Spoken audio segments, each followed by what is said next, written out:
Hello everyone, আমি মো beyond two লাইফে তোমাদের সবাইকে স্বাগত। আশা করছি তোমরা সবাই ভালো আছো, সুস্থ আছো।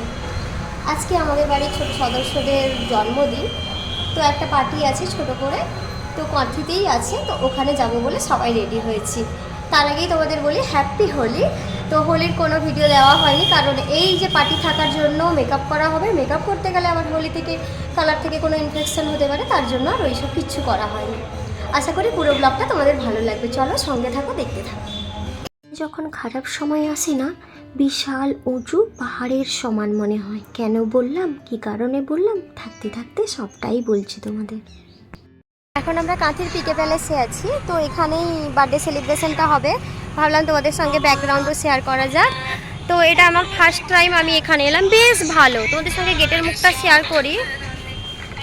তো এখানে এই যে এন্ট্রি গেট দেখতে পাচ্ছ, এন্ট্রি গেটের সামনে না খুব সুন্দর একটা ব্যাকগ্রাউন্ড করা আছে, মানে একটা খুব সুন্দর নৌকা করা আছে, যেটা দেখতে দিনের বেলা হলে হয়তো তোমাদের সঙ্গে শেয়ার করলে তোমাদের বেশি ভালো লাগতো।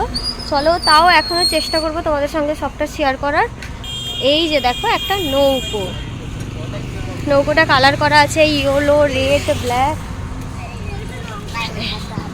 দেখো কত সুন্দর।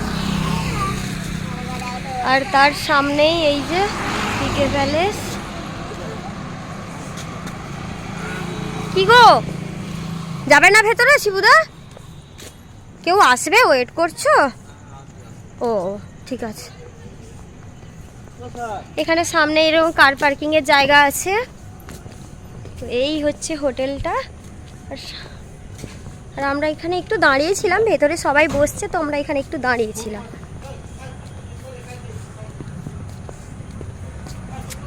চলো একদম ওপরে গিয়ে তোমাদের সঙ্গে কথা হচ্ছে। কালও আমরা কর্তাকে নিয়ে একসঙ্গে ছিলাম, আজও আছি, কিন্তু জীবনে প্রতিটা মুহূর্তে এমন কিছু সময় কাটিয়েছি দুজন একসঙ্গে। ওই সময়গুলো উঁচু পাহাড়ের থেকে কম কিছু নয়, দীর্ঘ সময়। কিন্তু হ্যাঁ, একটা সময়ের পর অবশ্যই আলো পেয়েছি। ওই আলো ঠিক পাহাড় পেরিয়ে আজকে সমুদ্র হয়েছে। চলে এসছি এখানে, বাড়ির সবাই আগেই চলে এসছে। সবাই এখানে সেলফি তুলছে, মা, বড় যা, দিদি ভাই, শান্তনু, অতনুর মা, যাদের আজ জন্মদিন। এখানে ছোট মাসি, পিসিমণি বসছে, যাদেরকে নেমন্তন্ন করা হয়েছে সবাই উপস্থিত ছিল। আজ দুই দাদুর সব পরিবারের সবাইকে নিয়ে জন্মদিনের সেলিব্রেশন হচ্ছে। এই যে অতনু আর এই হচ্ছে শান্তনু, আজ এদেরই জন্মদিন। এদিকে ডুগু নিখোঁজ ছিল, যখন দেখি দাদুর সঙ্গে আছে, তো একদমই আসবে না, দুষ্টুমি করছে। হ্যাঁ হ্যাঁ, এটা হচ্ছে আমি। ভাবলাম তোমাদের সামনে একবার তো দেখাই, আমিও এখানে উপস্থিত। আর এদিকে আবার এসে দেখি ডুগু আবার শান্ত হয়ে দাদুর কাছে চুপটি করে বসছে। মা বলছে, খাবি না? সেই দুপুর থেকে কিছু খাসনি, চলো এবার খেয়ে নি। এসে দেখি চিজকর্ন বল স্ন্যাক্স আইটেমে আছে, আর পনিরও আছে সঙ্গে। আজকে যে চৈত্র মাস, সোমবার, শিবের বার, তাই সবই ভেজ, সাথে আজকে আবার হোলি। সবাই তো খুব আনন্দ করছি। তার মাঝে যখন দেখি, ও মা, এ কি গরমের অসময়ে বৃষ্টি, প্রচুর বৃষ্টি হচ্ছে, কখন যে কমবে। কর্তাকে অনেকক্ষণ খুঁজে পাচ্ছিলাম না, তারপর জিজ্ঞাসা করলাম, তুমি কি খেয়েছো? কিছু খায়নি, তাই নিজের থেকে একটু শেয়ার করলাম।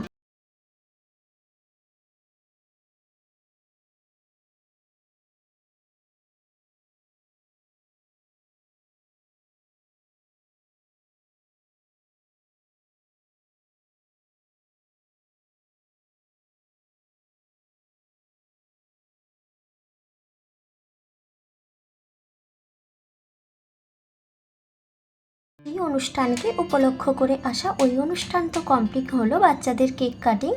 এখন সবাইকে কেক দেওয়া হচ্ছিল, তারপর সবাই চলে এসছে মেন কোর্সে। তো অনেকটাই রাত্রি হয়েছে, প্রায় 9:15 মতো, তাই সবাই ডিনার করতে চলে এসছে। ডিনারে তো অনেক কিছুই ছিল, কিন্তু তার ভেতরে খুব টেনশন হচ্ছিল। সবাই গাড়িতে বাড়ি ফিরবে ঠিক আছে, কিন্তু বৃষ্টি একদমই কমছে না। এদিকে ডুগুর খিদে পেয়েছে, তাই ডুগুকে খাওয়াবো বলে ওই মাশরুম একটু নিয়েছি, আর পনির নিয়েছি, আর 2 রকমের রাইস নিয়েছি। চলো এবার দেখাই তোমাদের মেন কোর্সে কী ছিল। ডাল ছিল, কর্ন রাইস ছিল, পনির, পালং পনির ছিল, আর মাশরুম ছিল, আরও একটা কিছু কোপ্তা ছিল, আর সাদা রাইস, এদিকে আইসক্রিম, ফুড, আরও কিছু কিছু ছিল। তো আমি যেগুলো নিয়েছি ওগুলোই তোমাদের সঙ্গে শেয়ার করলাম। প্রায় 10টা বাজে, বৃষ্টি কিন্তু কমার এখনও নাম নেই, সবার টেনশন হচ্ছে বাড়ি ফিরবে তো।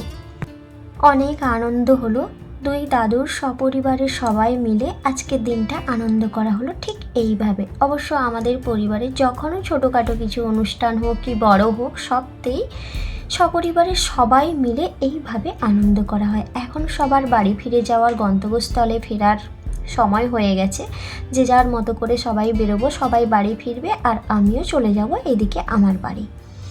চলো, আজকের ব্লগটা যদি ভালো লেগে থাকে প্লিজ একটা লাইক করে দিও। নেক্সট ব্লগে দেখা হচ্ছে, টাটা।